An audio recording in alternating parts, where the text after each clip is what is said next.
kur gratë dalin në rrugë dhe ngrenë zërin e tyre, është një shenjë që gjërat janë keq, pra janë shumë keq.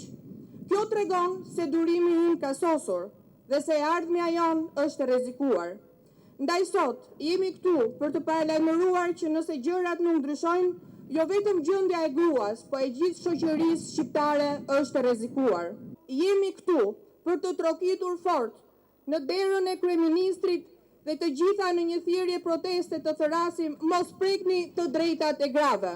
Asnjëherë më parë që nga 97-a jeta nuk është dukur më e pasigurt se sot. Asnjëherë më parë terrori psikologjik nuk ka sunduar kështu në jetët e çdo kujt.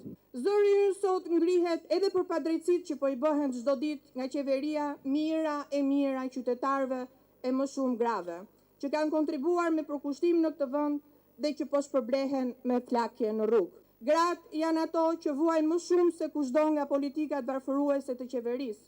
Janë gratë që po torturohen çdo ditë nga rritja e çmimeve për shkak të rritjes së taksave.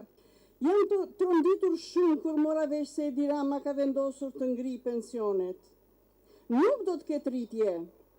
Ne ishim mësuar çdo vit të kishim një rritje, të kishim një shpërblim të vogël në fund të vitit. Nuk ishte shumë, por ishte më shumë se sa një vit më parë.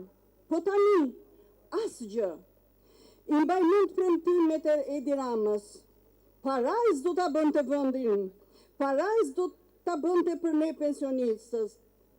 Asgjë nuk po bën, po e përkeqëson.